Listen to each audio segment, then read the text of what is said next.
Ya, tapi kan Bapak nih anggota dewan pasti diperlakukan istimewa dong sama dokter sama rumah sakit.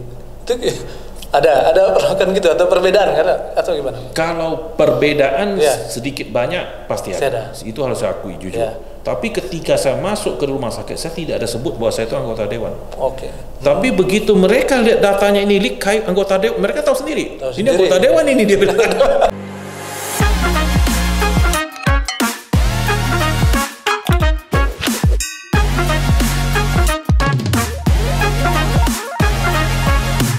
Oke, baiklah teman-teman semuanya, sekarang hadir kita di Batam News Podcast.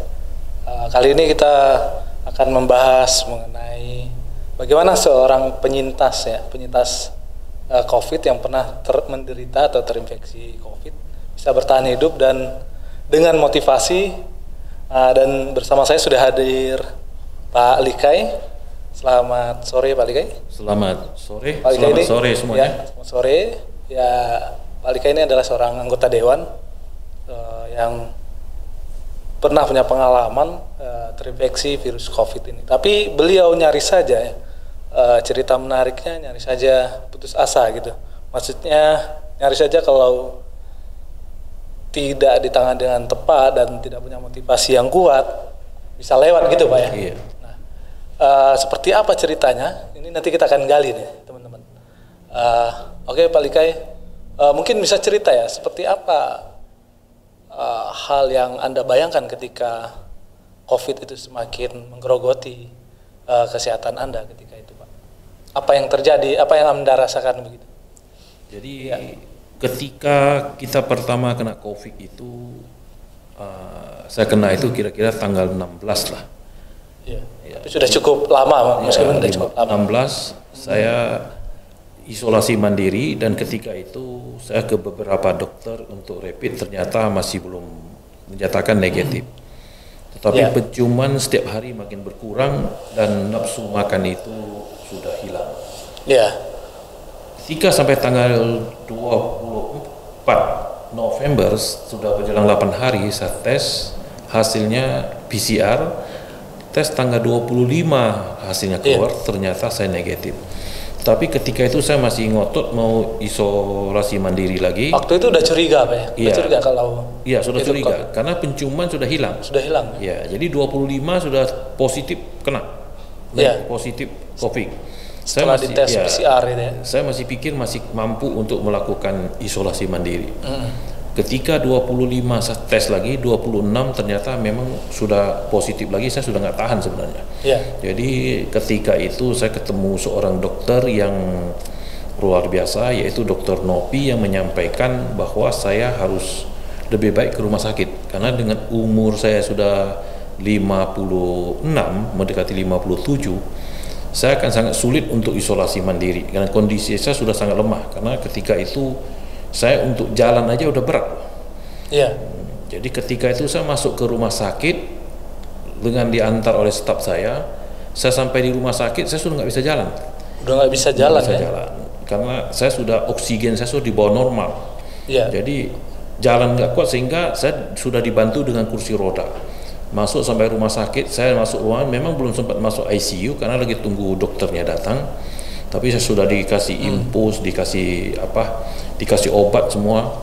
Setelah itu dokter sorenya datang yang memberi motivasi ke saya. Ketika itu dokter bilang, dokter Yohanes Gunawan yang menyampaikan ke saya bahwa COVID ini nggak ada obat.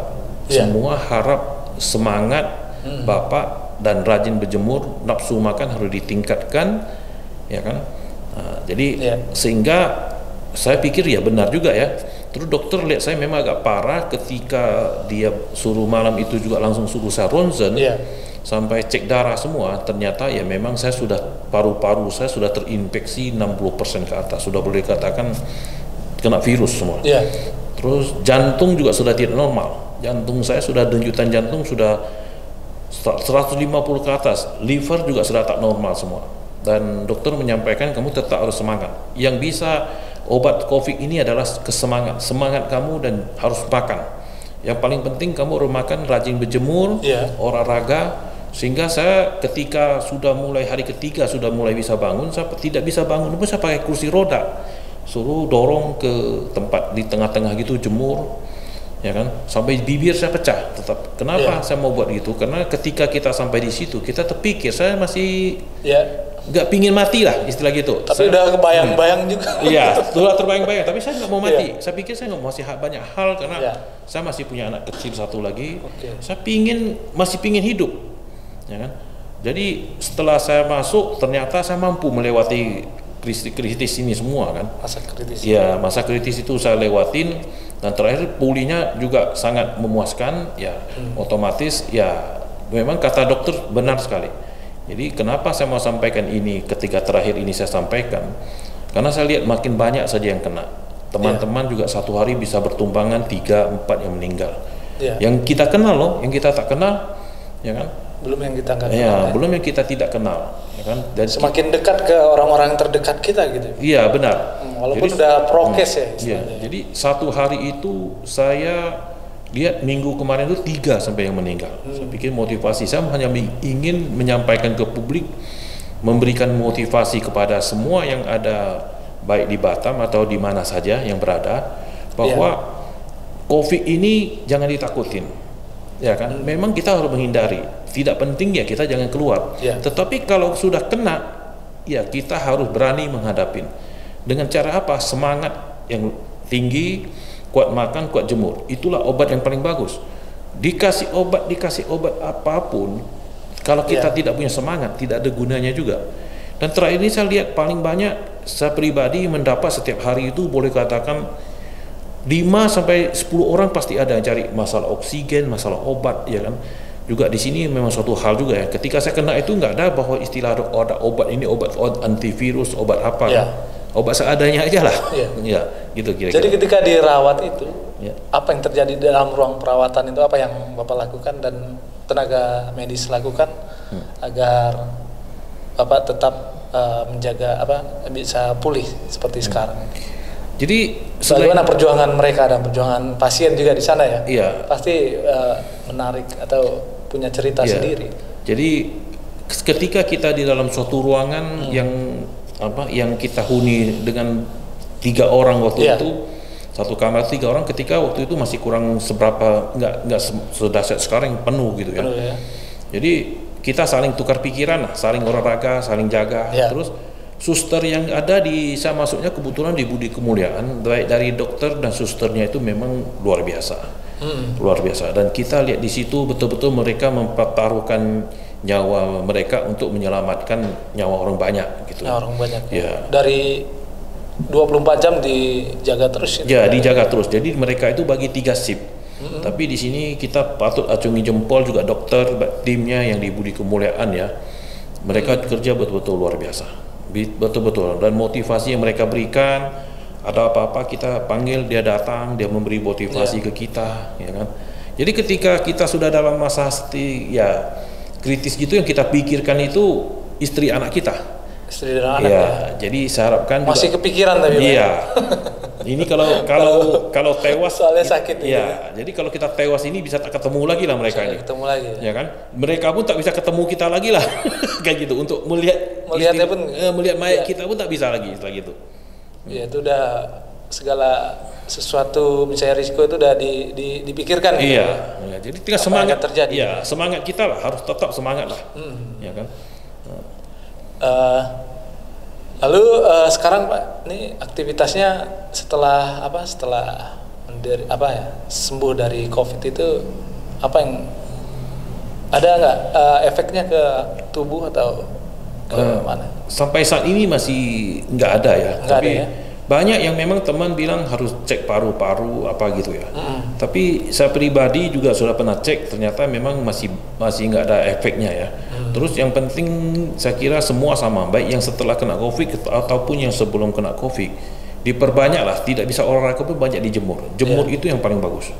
Tapi orang kan banyak nih Pak bilang COVID ini sebuah aib atau aib yang harus disembunyikan, atau banyak juga yang nggak percaya, banyak ini yang berseliweran di masyarakat nih. Sebenarnya pesannya apa ya Pak? Apa dari COVID ini beneran ada nggak sih? Tapi ada juga sih yang apa? Yang masih nggak percaya kalau COVID itu ada gitu ya. Jadi kita harus percaya COVID itu ada. Seandainya COVID ini tidak ada, nggak mungkin begitu banyak bertumbangan. Dan ini COVID ini membuat seluruh dunia, bukan hanya Indonesia, seluruh dunia yang negara sekecil Singapura aja kewalahan menghadapi ini. Gitu. Jadi dikatakan COVID ini tidak ada, jangan percaya. COVID ini ada.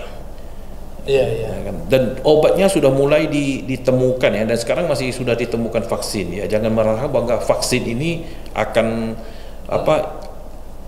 memperkuat imun kan gitu kan. Hanya memperkuat imun, bukan obat loh itu. Membantu menghadapi virus yang bermutasi sekarang gitu kan. Sudah cukup banyak virus yang bermutasi sekarang dan menjadi pandemik di masyarakat. Dan Delta, Beta dan menjadi suatu penyakit yang paling ditakutin saat ini. Paling ditakuti. Ya kan? Sampai pemerintah kita juga sepertinya kewalahan menghadapi ini ya. Apalagi mungkin pemerintah daerah yang juga mungkin secara mitigasi juga belum berpengalaman dalam kondisi pandemik seperti ini, Pak. Iya, contohnya juga saat ini dilakukan PPKM darurat. Sebelumnya juga pernah PPKM mikro, sebelumnya juga pernah kita membuat kebijakan yang untuk membatasi ini, tapi sepertinya pandemi makin luas gitu. Nah, ini yang menjadi PR kita bersama ini, Pak. Apa yang harus dilakukan misalnya kalau di pemerintah seperti ini menghadapi kondisi seperti ini, Pak?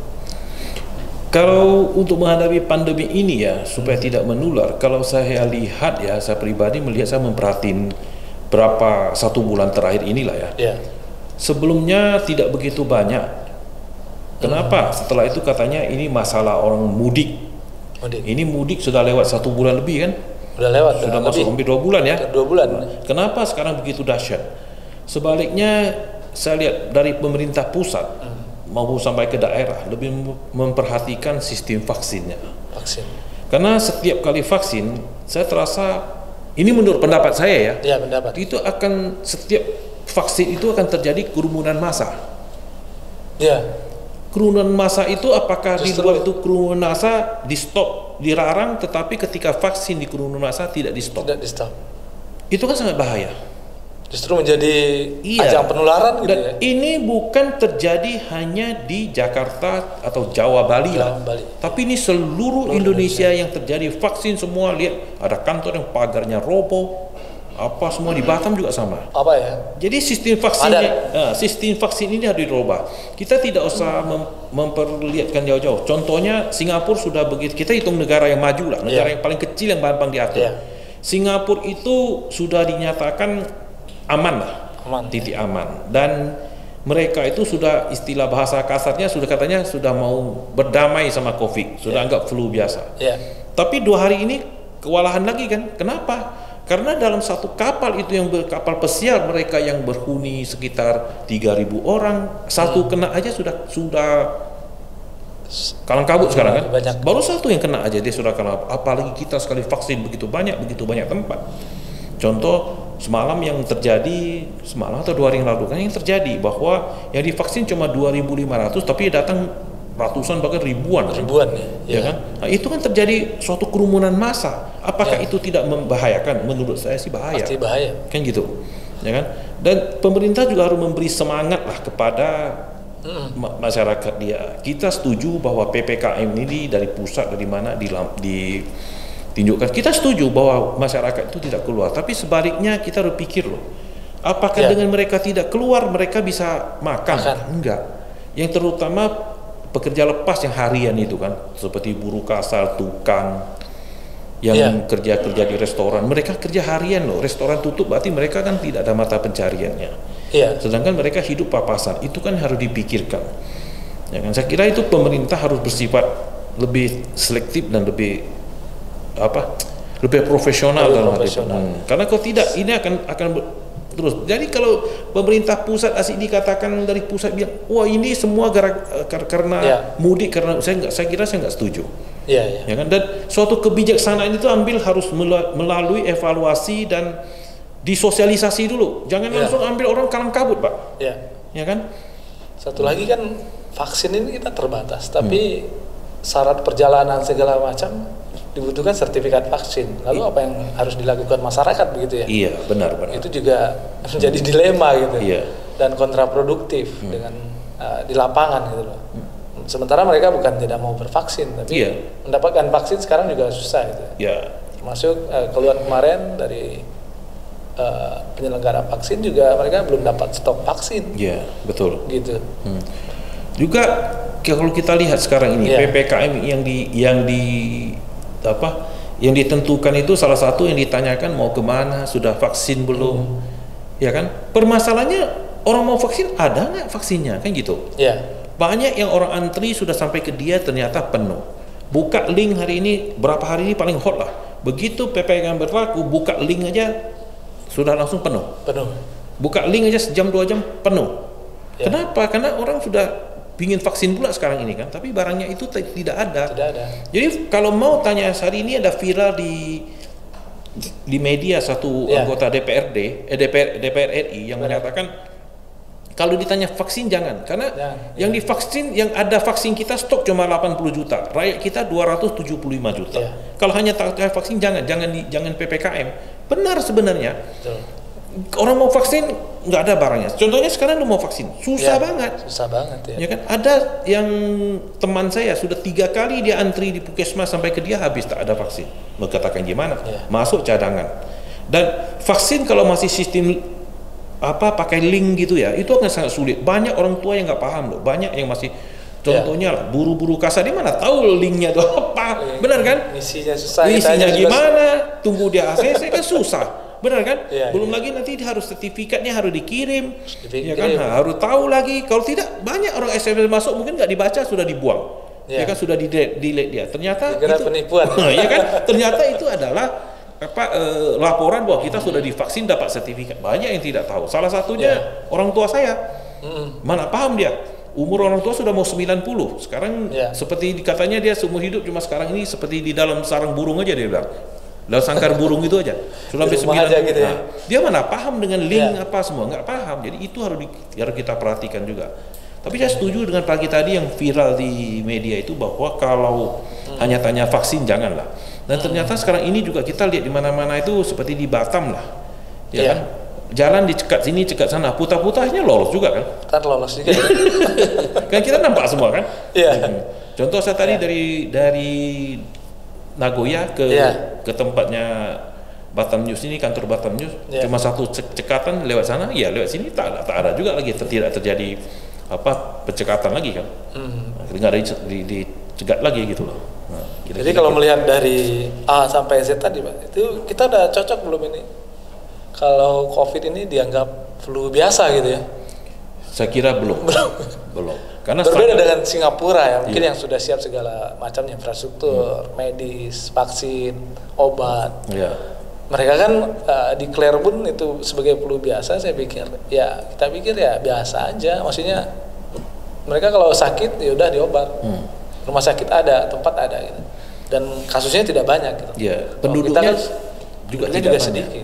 Penduduk sedikit, orang tidak banyak.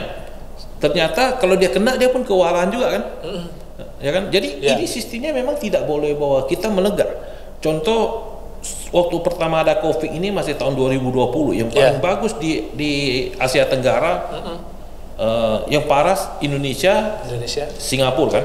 Ketika itu yang paling bagus cuma Malaysia, Thailand, Vietnam. Sekarang Malaysia hancur, Thailand hancur, Vietnam juga sudah mulai hancur.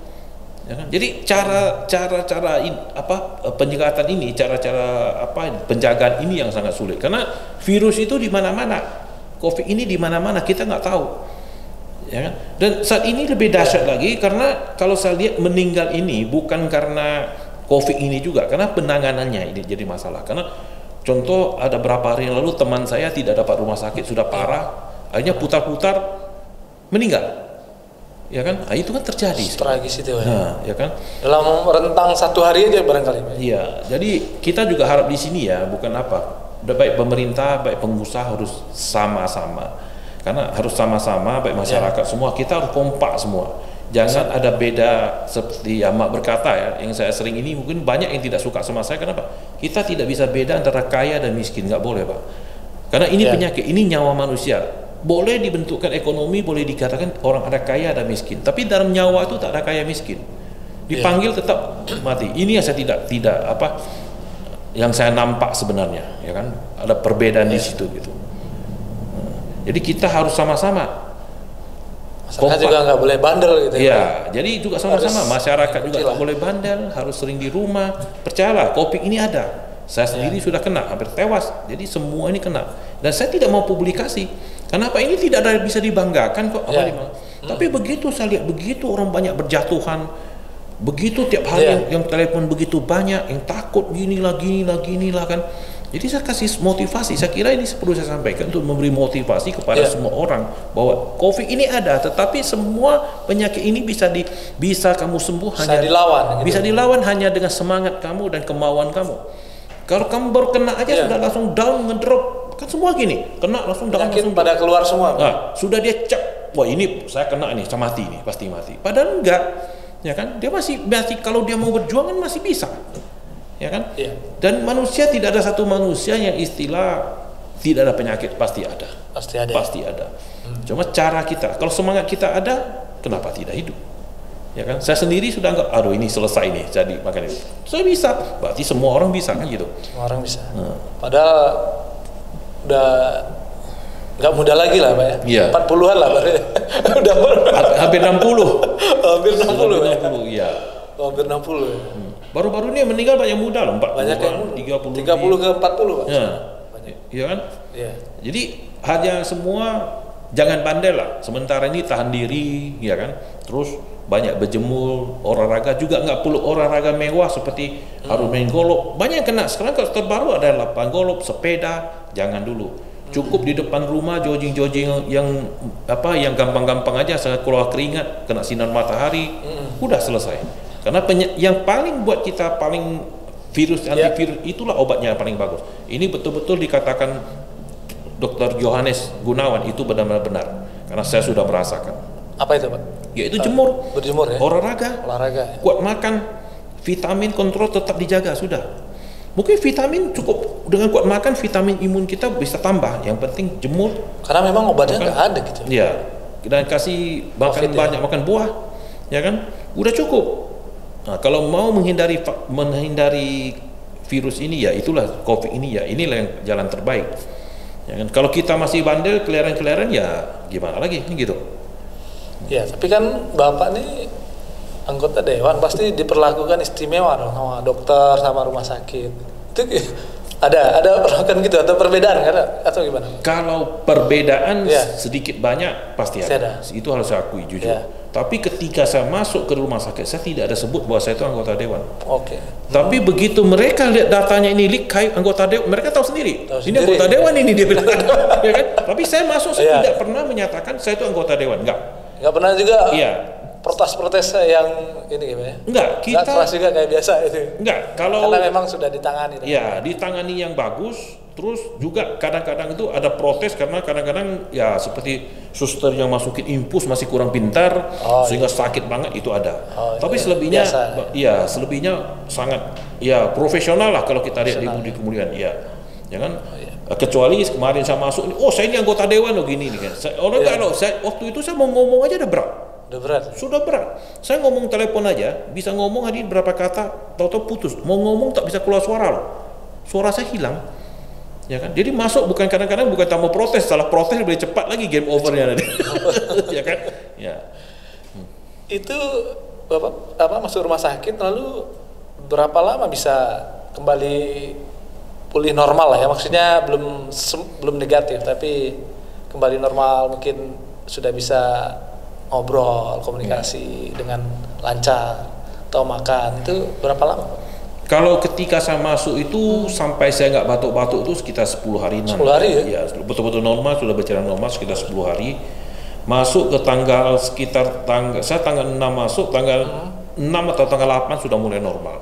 Saya tanggal 6 saya cek lagi, tanggal 9 saya swab lagi, tanggal 10 keluar, saya sudah CT saya sudah di atas 30 katanya, udah boleh keluar, tapi saya masih bertahan.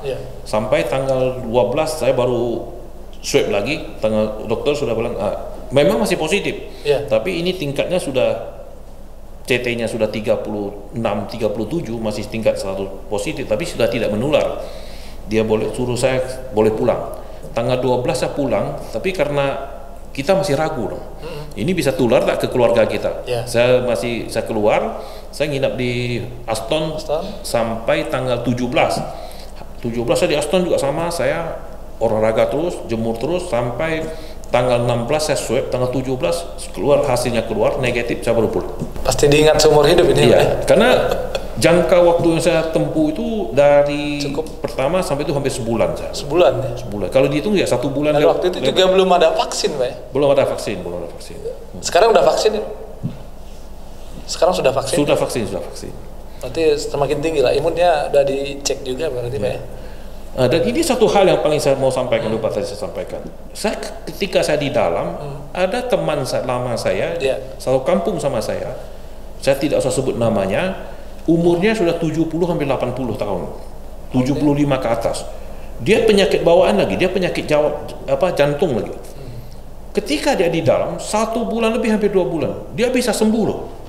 Dia kena COVID, padahal dia udah parah sekali, tapi dia bisa sembuh. Dokter Gunawan ini yang selamatkan dia bisa sembuh. Artinya apa? COVID ini jangan ditakut. Ketika dia keluar sudah negatif, sudah keluar dari rumah sakit, dia masuk ke ICU rumah sakit Budi Kemuliaan, bukan dengan status kena pasien COVID, bukan.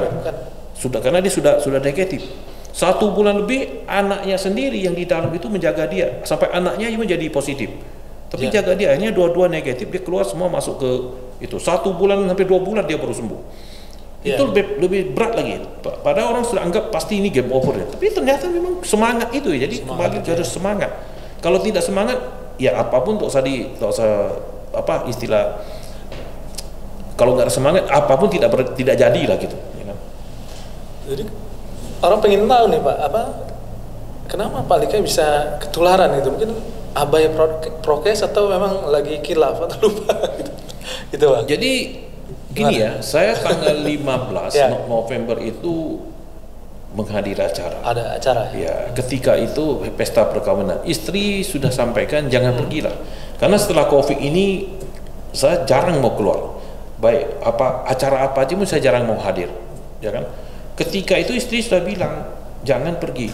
Saya bilang nggak apa-apalah, saya setor muka aja, teman baik. Kalau nggak pergi kan seperti nggak sopan lah gitu kan.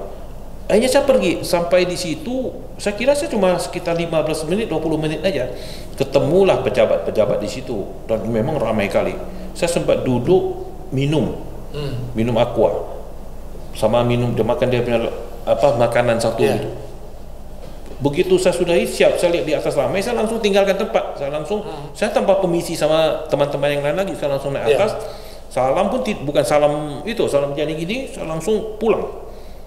Besoknya sudah mulai terasa. Mulai terasa. Jadi memang ini kerumunan massa ini akan memang harus dihindari. Maka itu saya anjurkan. Cepat dia menyebar ya. Vaksin ini saya kira ini semua muncul, kalau menurut saya pribadi, vaksin ini yang kerumunan massa ini yang sangat membahayakan. Ya karena memang setelah banyak vaksin ini kasusnya juga tinggi gitu ya. Ya kan? Coba lihat, sekarang betul nggak setelah vaksin 2 kali lipat? Itu bisa sampai 3 kali lipat. Kalau dulu kan cuma sekitar 8.000, 10 sampai 10.000 udah banyak kan? Ya, sekarang 57.000 biasa-biasa saja. Secara nasional ya kan? Sampai 57.000 dan ini perkiraan bisa sampai 100.000. Iya, memang kalau saya lihat tiap hari meningkat terus ya. Dari kemarin 30.000 dalam waktu 1 minggu ini sudah 57.000 dah. Ya. Dan kita sudah menciptakan rekod terus nih. Jadi kerjaan sekarang aman? Kerjaan juga mesti WFH juga ya Pak? Ya, WFH terus kalau kita ada paripurna kan lewat lewat Zoom meeting. Zoom meeting. Jadi sekarang ini ya harus pandai-pandai cari kesibukan lah. Ya. Jadi kesibukan yang kira-kira yang bisa memperpanjang umur kita lah kan. Perpanjang umur. Contohnya apa? Contohnya ya berkebun lah. Tak ada kebun. Iya, durian, ya lihat kebun durian, lihat kebun rambutan. Ya kan? Dan itu ambil cangkul sini, cangkul sana gitu kan, kasih pupuk, lihat tai ayam, seru juga lah. Ya kan? Gitu. Iya, berkebun ya. Sampai biar menyerap banyak sinar matahari juga kan? Iya, betul. Nah, jadi sampai sehat situ pasti. Satu hari bisa ganti 3 kali baju bisa ganti 3 kali. Iya. Karena basah terus ganti. Ya, ada apa? Kira-kira pesan apa nih yang penting buat yang nonton nih barangkali ya, yang harus benar-benar dipegang gitu, maksudnya dipahami agar nggak tertular atau kena COVID gitu. Ya. Jadi di sini saya pesan kepada saudara-saudara semua, saudara saya semua bahwa COVID ini jangan kita takut, ya kan? Cara menghindari COVID ini, ya kan, untuk mencegah, yaitu tidak sulit, yaitu sarankan semua bisa pagi jemur, perbanyak olahraga. Dan olahraga jangan yang terjadi kerumunan massa seperti main golf lah, sepeda lah, nggak perlu mewah-mewah. Tiap pagi kita di depan teras kita, rumah kita ada matahari, kita jemur, kita olahraga, keluar keringat, sudah cukup. Ya kan? Nah, terus seandainya kena juga jangan panik bahwa COVID ini tidak ada yang ditakutkan. Yang penting setelah kena COVID, semangat tetap harus ditingkatkan. Ya kan? Semangat harus ditingkatkan, harus punya niat tetap mau hidup. Ya kan? Makan ditingkatkan, ya kan? Olahraga ditingkatkan. Jangan takut bahwa saya kena COVID. Sekarang ini banyak yang kena COVID langsung gedrop down. Jangan. Tetap semangat. Ya itu kan? Yang paling saya punya teman juga begitu, mengakunya ngedrop lalu semakin parah dan seminggu ya berpulang juga gitu. Iya, itu yang gitu. Langsung ngedrop gitu kan, nggak menyangka gitu loh. Ya. Dan memang kondisinya juga sudah cukup parah. Harusnya mungkin jangan sampai ngedrop gitu. Iya. Ya. Yang penting sekarang kita harus pikiran yang tenang, hidup yang senang. Kita pasti menang lawan COVID ini. Ya. Jadi yang tidak ada kepentingan janganlah dulu keluar dulu kan. Biar semua tenang. Kalau masih yang kita kena kan, saya pesan ke teman-teman juga, kalau kita yang kena, kita tidak pikirkan bahwa kita sendiri itu gimana, tapi yang kita pikirkan keluarga. Kita kasihan keluarga kita. Ya kan? Dengan cepat kehilangan orang yang dicintai gitu ya. Itu yang sulit diterima. Iya, jangan kita karena kita sudah karena kebandelan kita bandel, kita nggak mau dengar ikut prokes, akhirnya kita kena. Nah, keluarga kita juga apalagi sampai tertular kan bahaya. Ya kan? Jadi tolonglah jaga-jaga sama-sama kita. Ya, kalau mau menang lawan virus kalau kita mau menang dengan COVID ini, kita harus menangkan diri kita sendiri dulu. Kalau diri kita dah tak semangat, dah kalah, ya apalagi yang kita mau perjuangkan. Ya, benar sekali. Terima kasih. Oke, terima kasih Pak Likai sudah datang ke sini memenuhi undangan dari Batam News Podcast, dan teman-teman tunggu episode berikutnya kita bahas topik yang lain. Selamat sore.